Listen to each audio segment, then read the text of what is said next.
नमस्कार, न्यूज 21 भारत में आप सभी का स्वागत है। मैं हूं अर्चना कुजूर। नजर डालते हैं अब तक की खबरों पर।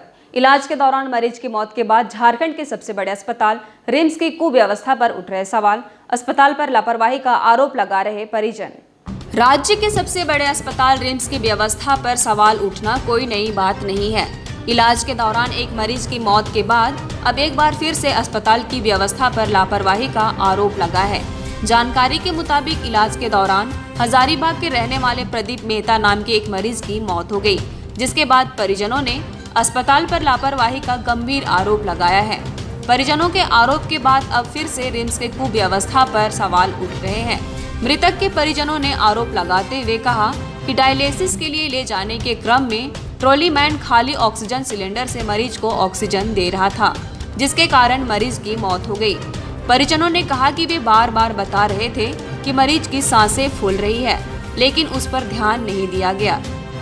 इधर बेहतर व्यवस्था के लाख दावे करने वाले रिम्स की व्यवस्था पर हर दूसरे परिजन आरोप लगा रहे हैं। ऐसी घटनाएं रिम्स में आए दिन होते रहती है। एक और जहां ऑक्सीजन प्लांट लग रहे हैं, वहीं दूसरी ओर किसी मरीज का ऑक्सीजन की कमी से मौत हो जाना वाकई खोखले व्यवस्था की पोल खोल रहा है। रांची समेत राज्य के कई पुलिस लाइन में मनाया जा रहा है पुलिस संस्मरण दिवस। शहीद पुलिस कर्मियों को किया जा रहा याद। रांची चैपवन में पुलिस संस्मरण दिवस मनाया गया। इस दौरान रक्तदान शिविर का आयोजन भी किया गया। शिविर में डीजीपी नीरज सिन्हा के अलावे चैपवन के जवानों ने शामिल होकर रक्तदान किया। इस दौरान डीजीपी नीरज सिन्हा ने कहा कि आज के दिन शहीद सभी पुलिस कर्मियों को याद किया जाता है। उन्होंने कहा कि पुलिस साल के पूरे दिन और 24 घंटे अपराधियों और उग्रवादियों से लड़ने में अपना समय बिताते हैं। आज उन शहीद पुलिस कर्मियों को याद किया जा रहा है जिन्होंने अपने कर्तव्य को पूरा करते हुए अपनी जान की आहुति दे दी है। इधर चाईबासा जिले के चाईबासा पुलिस लाइन मैदान में भी पुलिस संस्मरण दिवस मनाया गया। शहीद स्मारक पर कुल्हान रेंज के डीआईजी असीम विक्रांत मिंज, पश्चिमी सिंहभूम के एसपी अजय लिंडा और शहीद जवानों के परिवार के लोगों ने पुष्प अर्पित कर शहीदों को श्रद्धांजलि दी।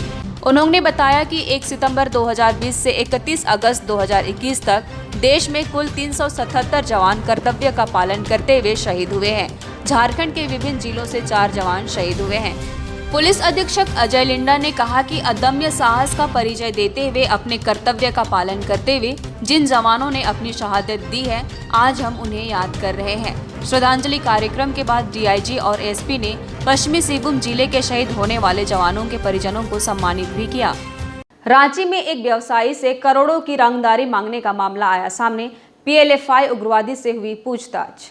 राजधानी रांची में अपर बाजार के एक व्यवसायी से 2 करोड़ रुपए की रंगदारी मांगने का मामला सामने आया है। वहीं इस मामले में पुलिस ने जेल में बंद पीएलएफआई उग्रवादी को 2 दिनों के रिमांड पर लिया है, जिससे पूछताछ की जा रही है। जानकारी के मुताबिक रिमांड पर लिए जाने के बाद उग्रवादी ने कई राज खोले हैं। उग्रवादी ने बताया कि उसने पीएलएफआई सुप्रीमो दिनेश गोप के इशारे पर खूंटी में लेवी वसूलने की बात भी स्वीकारी है। उन्होंने बताया कि आधा दर्जन व्यवसायियों से करीब 30 लाख से ऊपर की रकम की उगाही हुई थी, जिसके बाद रांची में रंगदारी मांगी गई थी। उग्रवादी ने बताया कि रांची के कई व्यवसायियों की लिस्ट भी तैयार की गई थी, लेकिन उन व्यवसायियों तक पहुंचने से पहले ही पुलिस ने उसे गिरफ्तार कर लिया। धनबाद में 2 दिन पहले चोरी हुए नवजात बच्चे को पुलिस ने किया बरामद। आरोपी दोनों महिलाएं हुई गिरफ्तार। धनबाद जिले के शहीद निर्मल महतो चिकित्सा महाविद्यालय अस्पताल से चोरी हुई नवजात बच्चे को पुलिस ने बरामद कर लिया है। बता दें, राजगंज थाना की पुलिस ने बच्चे को राजगंज से ही बरामद किया है। इसके साथ ही नवजात को चोरी कर ले जाने वाली दोनों महिलाओं को भी पुलिस ने गिरफ्तार कर लिया है। बता दें, कल देर शाम पुलिस ने नवजात बच्चे को बरामद किया।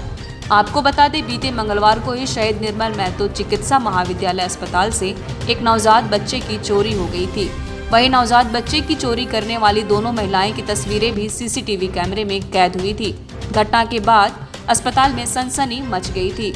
वहीं परिजनों का रो रो कर बुरा हाल था, जिसके बाद पुलिस ने मामले की जांच शुरू कर दी थी।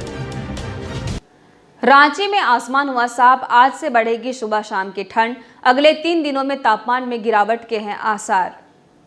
राजधानी रांची में आसमान पूरी तरह साफ हो गया है। सुबह से ही कड़ी धूप है। मौसम विभाग के अनुसार आज सुबह और शाम के तापमान में लगातार गिरावट दर्ज की जाएगी। इससे सुबह शाम की ठंड बढ़ेगी। अगले 3 दिनों में शहर के न्यूनतम तापमान में 3 डिग्री सेल्सियस की गिरावट के आसार हैं। इसके साथ ही रात में ओस और सुबह हल्का कोहरा और धुंध देखने को मिल सकता है। मौसम विभाग के अनुसार राज्य में 1 अक्टूबर से 21 अक्टूबर के बीच अपेक्षित बारिश 61.4 मिलीमीटर है, जबकि इस अवधि में 109.1 मिलीमीटर बारिश रिकॉर्ड की गई है। इस दौरान राज्य में सबसे ज्यादा बारिश पश्चिमी सिंहभूम में 242% ज्यादा दर्ज की गई है। वहीं देवघर में 211%, गिरिडीह में 131%, कोडरमा में 124%, रामगढ़ में 133%, बोकारो में 112% और धनबाद में 105% ज्यादा बारिश दर्ज की गई है। अब तक के लिए बस इतना ही। नई खबरों के साथ अगले बुलेटिन में फिर होगी आपसे मुलाकात। नए मुख्य खबरों की जानकारी के लिए आप देखते रहे न्यूज़ 21 भारत। हर रोज खबरों की अपडेट पाने के लिए आप हमारे चैनल को लाइक और सब्सक्राइब जरूर करें। और अगर आप हमें कोई खबर देना चाहते हैं तो 7295081412 नंबर पर संपर्क करें।